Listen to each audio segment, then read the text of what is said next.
Imagine turning 13 and realizing that the most intimate moments of your mother's life and death aren't just for family viewing, but they're public content.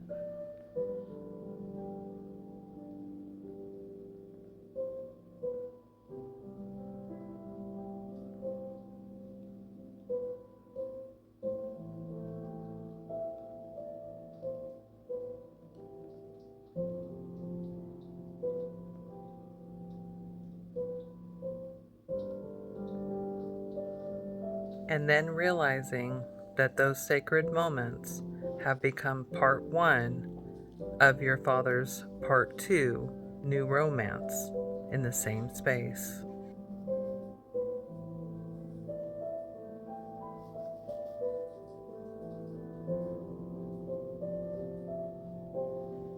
For the Appleford children, the internet is no longer a legacy of love from their mother who passed away from cancer.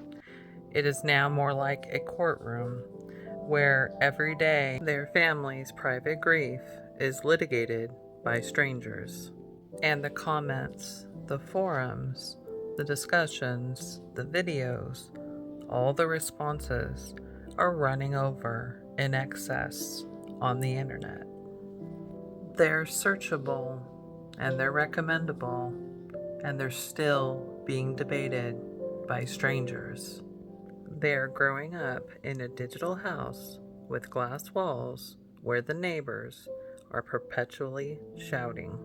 Now, this video is not about attacking anyone, and it's not about assigning intent either, or trying to diagnose anyone. I'm not a psychologist.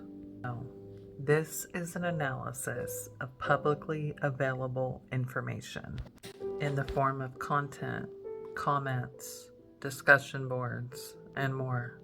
And what research suggests can happen when those private family moments live online permanently. Now, this report looks at the digital transition that happened between a young mother's video diary of her cancer journey, which was public but which was personal, how that transitioned as a YouTube page that was known as Jenny Apple into a new relationship vlog, family vlog of sorts by her husband after she passed away. That channel now being known as the Apples channel, and how that platform transitioned over time. Online, the public response appears to have shifted. Early support and empathy have, in some spaces, turned into criticism. And we've seen strong opinions about timing and legacy and lasting impact. And at the center of that shift are two children who will sadly grow up in a world where this story will be searchable, replayable, and discussed indefinitely. For most families, grief happens behind closed doors, and so it's private, and it's not subject to a lot of feedback. It happens over time, and it happens pretty quietly. But in this case, much of that grief happened online. Even in the months leading up to Jenny's passing, when she knew that her time on this earth was coming to a close, there were grief talks online and talks about depression and anxiety that naturally go along with having a terrible illness and your days numbered. Even on Jenny's deathbed, she gave one last video. So grief was central to this story. And then, of course, we've seen Kyle, her late husband, on a long grief journey where he put out multiple grief videos in between doing activities with his children. And even after introducing his new fiancée, he continued to talk about his grief for Jenny. So grief was central and continues to be central for the last 2.5 years of content on this channel. So when something lives online, like this story, it's not just going to go away like something might if it was a memory and it faded over time. Instead, it gets indexed and it gets recommended, and sometimes it even gets reinterpreted.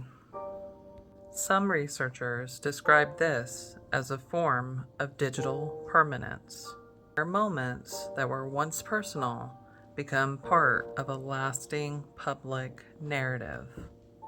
Observers across different platforms have noticed an observable shift across the channel, across time. From documenting a deeply personal and deeply painful cancer journey that led to the creators passing away, to now showcasing a new relationship, a new life, a new beginning on the same place, on the same YouTube channel. Now, reactions to that shift vary widely. Some people, the minority, I would say, are responding with support and understanding. Now others are expressing frustration, anger, regret, and even disgust that the channel has shifted in the way that it has. And especially how that transition in this story has appeared on Jenny's Legacy page. In online discussions, some critics have raised questions about how legacy is presented online these days, and how changes to messages and messaging and focus may be perceived over time. And it's important to note that these are public interpretations and not confirmed intent. There is an existing body of research around something called sharenting, which refers to parents sharing details of their children's lives online, such as on Facebook or YouTube or other platforms. Studies suggest that as children grow up, they may feel like they don't have much control over their own story if that story was shared publicly online. And in situations involving grief, some experts suggest that that dynamic can be much more complex, because deeply emotional moments, they're not just memories. They become content that others can and do view and comment on and interpret. As children get older, they do begin to use the internet independently. And at some point, many will search their own names or the names of their family members. And when they do, they may encounter a wide range of opinions. Supportive ones, neutral ones, and critical ones.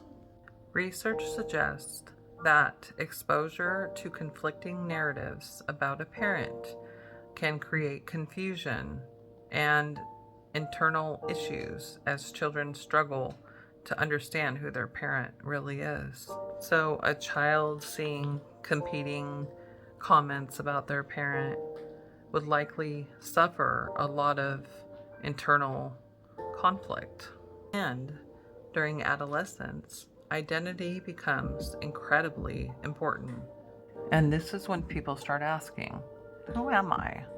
And what is my story? And what parts of that story actually belong to me? And some stories suggest that growing up online or having a parent highlight your life online can lead to feelings of lost privacy or reduced control over narratives. And as those children become adults, they're going to start reflecting on how and what was shared and how that information shaped their understanding of family, relationship, and memory. Now, these outcomes are not guaranteed, but they are patterns that researchers have seen. So, potentially, one of the children could be looking up information about their life or family history for, you know, some college thing or something like that. And when the description comes back, it can and may even likely include information not only about what they're searching for, but also about the controversy surrounding this story. And this will be years down the road. Some researchers suggest that this kind of content grouping can make it harder for individuals to create space between their life and past difficulties and emotional challenges. And seeing the speed at which a new partner was introduced on their mother's cancer journey page may actually skew their opinions about relationships and their understanding of commitment and grief. And this could potentially lead to an avoidant attachment style in their own adult relationships. So, this situation really does highlight a broader question. When personal moments are shared online, they don't just belong to the present. They become part of a long-term digital record. And for children growing up in that environment, well, that may end up leading to some challenges when it comes to understanding their own identity, relationships, families, and memories. And the bottom line really is this.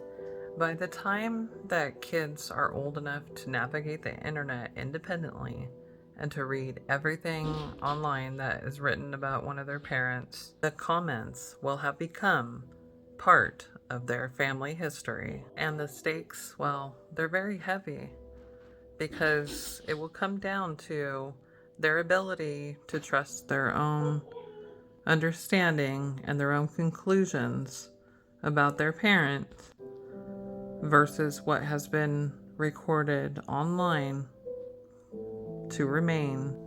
In my humble opinion, a child's life is not a draft for their parents' content. And when the camera stops rolling and the dust settles on this new change and transition to the mission of the new revised page, well, that's when the consequences, they just start. And I do hope the best for the children, but I did want to outline what research suggests about things that are essentially forever on the internet. I'd like to know how you feel about what you think the kids will experience when they look back at these comments, or in general when children are filmed or their families are filmed, how you believe that affects them in the positive or negative. I look forward to seeing you in the comments. Thank you for watching my video, and I'll see you next time.